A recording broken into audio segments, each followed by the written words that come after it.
In this video, we'll look at presentation requirements for speech 1090. So the first speech we will look at is the influences presentation. This speech will be 3 to 5 minutes in length. You'll turn in a formal outline. It should be detailed. It should be in complete sentences, and it should follow a formal structure. There are sample outlines provided for you in Canvas that demonstrates what's expected. The presentation video must be submitted, and you must have a minimum of 5 audience members. So for this assignment, you'll have an introduction, it will have an attention getter, you'll state your thesis, you'll preview your main points, and then you'll go into the body of your speech. This is the only time in this class that I will assign to you what your 3 main points are. Each person will talk about a person that influenced your life, a place that influenced your life, and an experience that influenced your life. So that's the body of your speech. You'll have a conclusion. You'll cue your conclusion, restate your thesis, recap your main points, and provide a clear ending.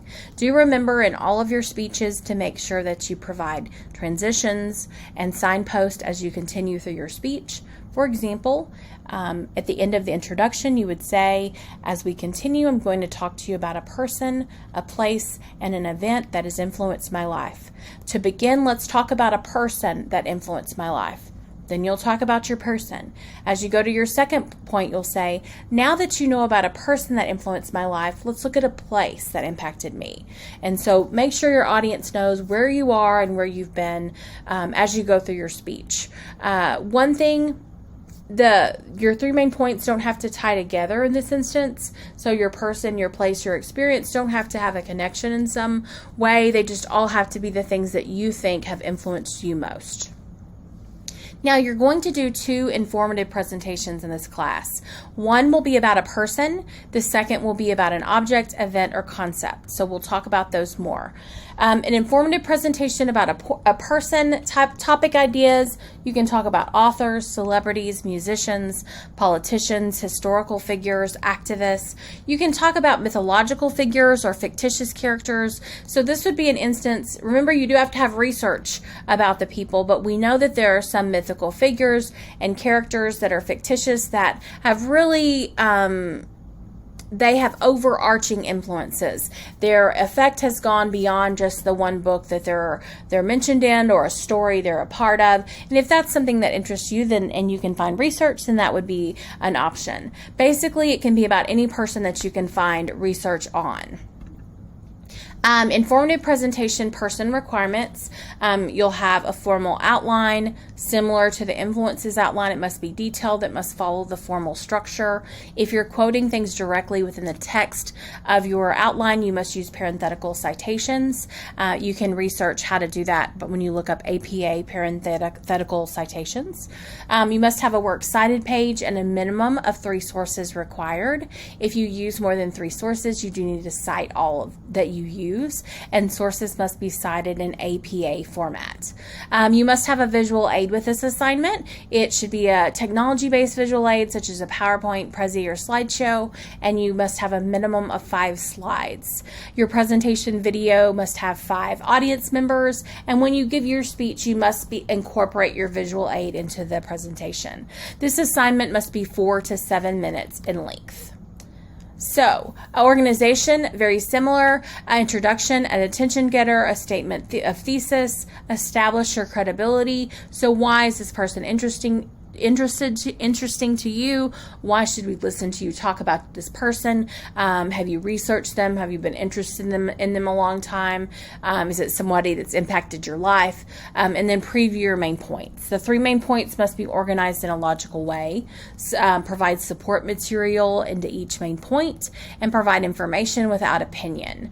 Your conclusion, you'll cue conclusion, restate your thesis, recap your main points, and provide a clear ending. So there's some suggestions. You may find another way to organize your speech, but these are just some ideas of how you might organize a speech about a person.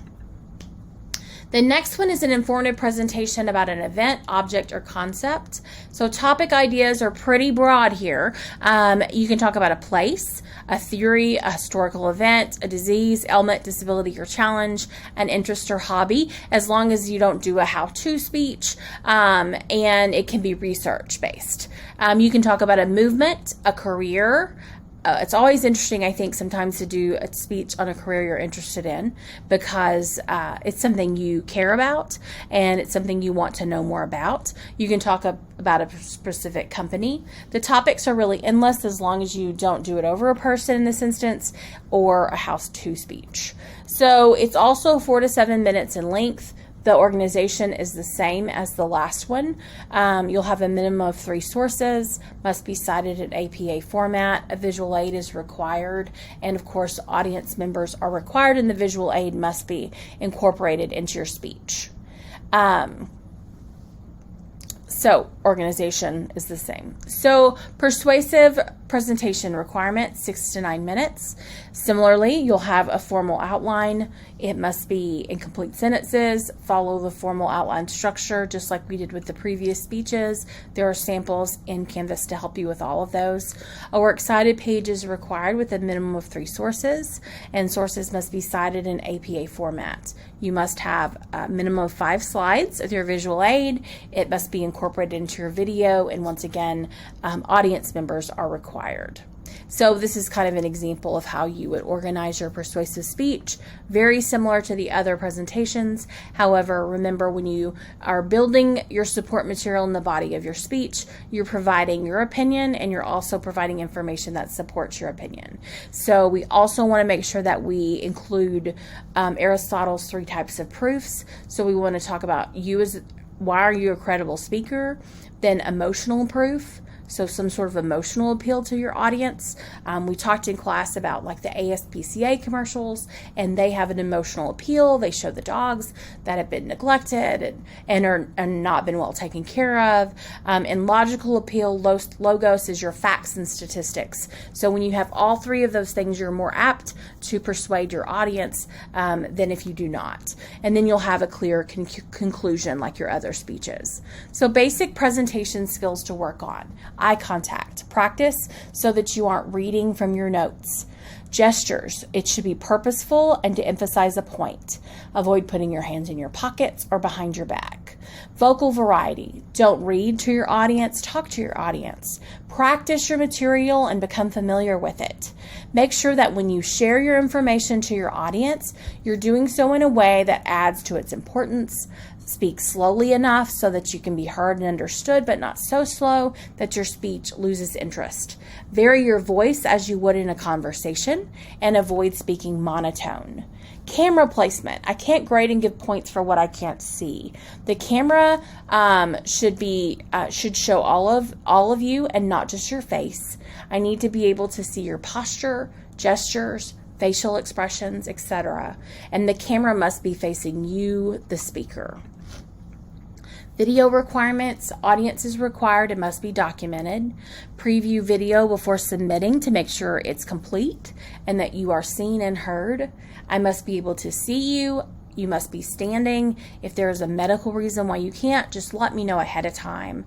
I must be able to hear you, and there should be no participation from your audience. Your video also cannot be edited and pieced together. Now, if you mess up, if you mess up in the beginning and you need to start over, you can start over your video. But what I don't want is a pieced together edited video where you've taken several attempts and put together your best parts. I want to see you do the speech in its entirety, and if you mess up, continue and go on. A big part of this is learning how to recover from mistakes. So it's a good thing when I get to see that you're able to do that. So don't edit it and piece it together. Audience requirements. Remember, a minimum of 5 audience members are required for each presentation.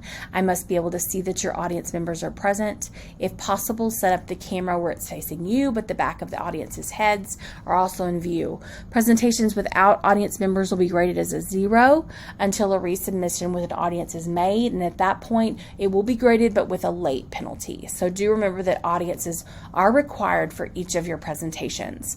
I look forward to hearing your presentations throughout the semester. I look forward to hearing what you're passionate about and interested in. You guys always teach me things each semester. I learn something new from all of you and your interest.